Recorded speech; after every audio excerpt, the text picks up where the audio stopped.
Hello friends, welcome to my channel. आपके साथ मैं हूं अमृता और आज हम बात करने वाले हैं साइमन कमीशन के बारे में कि आखिर ये कमीशन क्यों बनाया गया था और भारत में इसका इतना विरोध क्यों हुआ और इस कमीशन की रिपोर्ट क्या थी। चलिए वीडियो को शुरू करते हैं। और वीडियो को शुरू करने से पहले एक रिक्वेस्ट कि प्लीज़ हमारे चैनल को सब्सक्राइब करें और ये वीडियो अपने फ्रेंड्स के साथ भी शेयर करें। Simon Commission is another name of Indian Statutory Committee which was group of 7 British members of the Parliament। यानी कि जो साइमन कमीशन है ये भारतीय वैधानिक आयोग का ही दूसरा नाम है और ये जो कमेटी थी ये 7 ब्रिटिश सांसदों का समूह थी।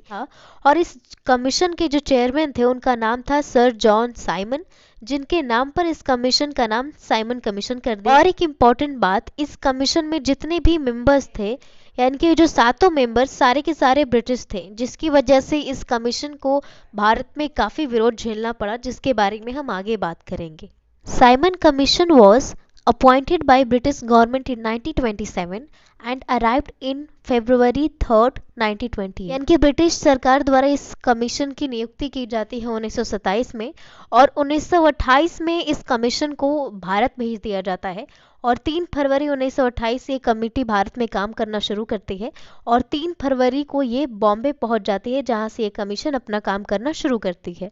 Friends, now will talk about the motive of the Simon commission. यानी कि इस कमीशन को भेजने के पीछे का रीज़न क्या था, क्यों ब्रिटिश सरकार ने इसे भेजा था। Simon commission had come to India to examine the reforms of 1919 and to suggest the future measures for India. यानी कि साइमन कमीशन को इंडिया में भेजा गया था ताकि जो 1919 में ब्रिटिश सरकार द्वारा भारत में सुधार किए गए थे, जिसे हम मॉन्टेग्यू चेम्सफोर्ड सुधार या फिर भारत शासन अधिनियम के नाम से जानते हैं, उनकी जांच कर सके कि इस नियम के दौरान जो भी नियम लगाए गए हैं, जो भी सुधार किए गए हैं, उनकी कंडीशन क्या है, वो कितने अच्छे हैं। और साथ ही साथ इस कमीशन को ये भी सुझाव देना था कि और आगे क्या करना चाहिए ताकि ब्रिटिश सरकार आसानी से भारत में शासन कर सके। सिंपल वर्ड में समझें तो साइमन कमीशन को ये काम दिया गया था कि वो तय करे कि भारत का जो भविष्य है वो अब कैसा होगा, कैसे कैसे नियम लगाए जाने हैं। फ्रेंड्स, अब हम बात करने वाले हैं recommendations of the Simon commission, यानी कि साइमन कमीशन ने क्या सुझाव दिए सरकार को उसके बारे में। Commission submitted its report in May 1930। यानी कि 1928 से भारत में काम शुरू करने वाली ये कमीशन 1930 में अपना रिपोर्ट सरकार के सामने रखती है और सबसे पहली जो बात कहती है वो है कि commission propose to abolish the directory system. यानी कि ये जो कमीशन है ये डायरेक्टरी सिस्टम, जिसे हिंदी में हम द्वैध शासन कहते हैं, इसे खत्म करने का सलाह देती है, इसे खत्म करने की मांग करती है। और अब हम बात करते हैं डायरेक्टरी सिस्टम के बारे में। 1919 में इस सिस्टम को भारत में शुरू किया गया और इस सिस्टम के अंतर्गत क्या किया गया कि जो पावर होती है उसे 2 भागों में बांट दिया। पहला था सेंट्रल पावर और दूसरा था प्रोविंशियल पावर।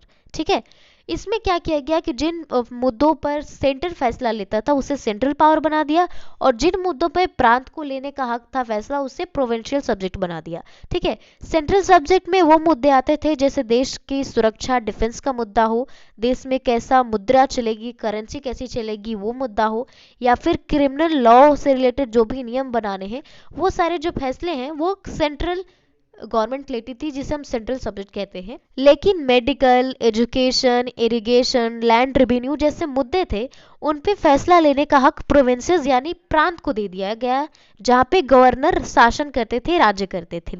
लेकिन फिर से प्रांतों में भी इस जो सब्जेक्ट थे, जो मुद्दे थे जिन पे गवर्नर फैसला लेता था, उन्हें 2 भागों में बांट दिया।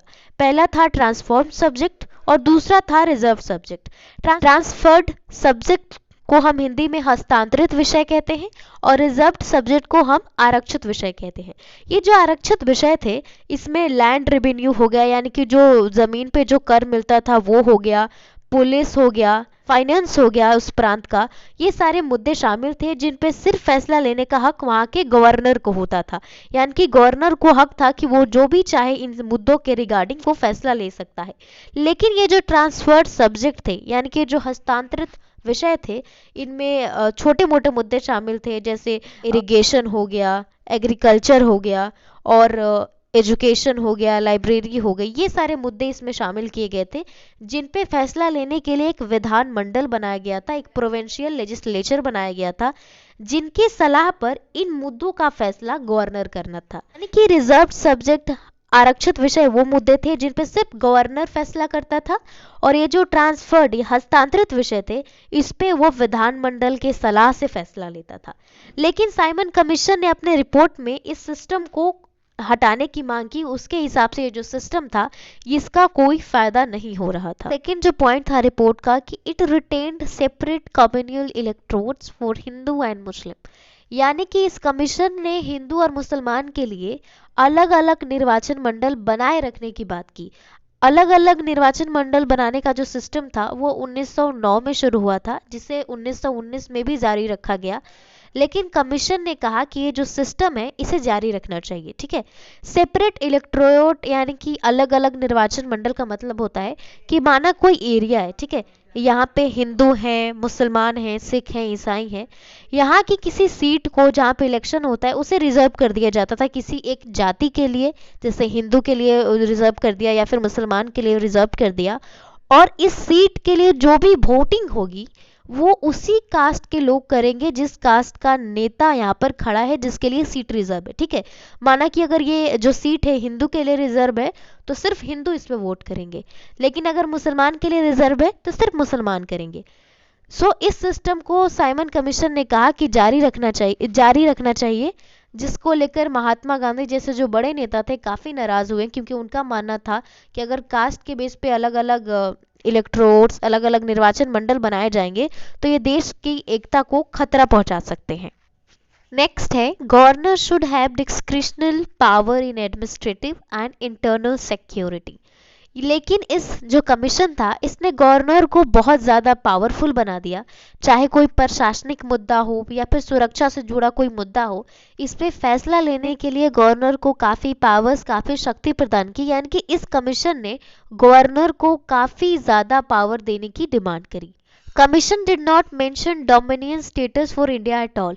इस कमीशन ने हर चीज के बारे में बात की, लेकिन डोमिनियन स्टेटस जिसकी डिमांड भारत कब से कर रहा था ब्रिटिश सरकार से, उसके बारे में इस कमीशन ने कुछ नहीं कहा।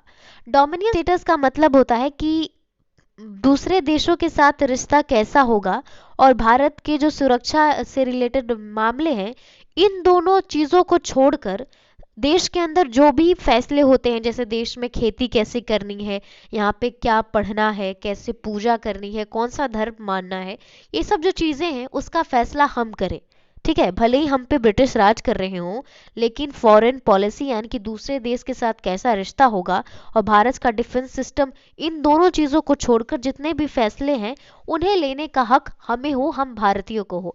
लेकिन इस कमीशन ने डोमिनियन स्टेटस के बारे में कुछ कहा ही नहीं कि हमें मिलना चाहिए, नहीं मिलना चाहिए, या फिर कब मिलेगा। Now will talk about the Indian response to the Simon commission, यानी कि भारतीयों का क्या रुख था इस साइमन कमीशन के प्रति, उसके बारे में। So Indians boycotted Simon Commission because it contained only foreign members। मैंने ऊपर ही आपको बताया कि साइमन कमीशन के जितने भी 7 मेंबर्स थे सारे के सारे ब्रिटिश थे, सारे के सारे विदेशी थे। इसकी वजह से जो भारतीय थे वो इस साइमन कमीशन के खिलाफ थे कि आप भारत के भविष्य का फैसला करने आए हैं कि कैसे कैसे नियम रहने चाहिए, और उस कमीशन में कोई भी भारतीय को जगह ही नहीं दी गई। इसलिए जहाँ जो साइमन कमीशन है जब भी कहीं क्षेत्र में जाती थी काम करने तो लोग इसका काफी विरोध करते थे, और साइमन गो बैक यानी कि साइमन वापस जाओ, इसके नारे लगाए जाते थे। Political parties like Congress and Muslim league boycotted the Simon commission, यानी कि ना सिर्फ भारतीय, उस टाइम जो बड़ी बड़ी राजनीतिक पार्टियां थी, चाहे वो कांग्रेस हो चाहे मुस्लिम लीग हो, इन्होंने भी साइमन कमीशन का बाइकॉट किया और इसकी रिपोर्ट की काफी ज्यादा निंदा की। Indian nationalist Lala Lajpat Rai led protest in Lahore. He suffered a police beating and died due to his injuries on 17 November 1928। यानी कि पंजाब केसरी के उपाधि से फेमस लाला लाजपत राय लाहौर में एक आंदोलन को शुरू करते हैं साइमन कमीशन के विरोध में, जहां पर पुलिस पहुंच जाती है उनके इस आंदोलन को दबाने के लिए और इन्हें काफ़ी ज़्यादा बेरहमी से पीटती है, जिसकी वजह से 17 नवंबर 1928 को उन दर्द की वजह से इनकी मृत्यु हो जाती है। ये थी पूरी इन्फॉर्मेशन साइमन कमीशन के बारे में। आज के इस वीडियो में इतना ही। वीडियो को देखने के लिए बहुत बहुत धन्यवाद।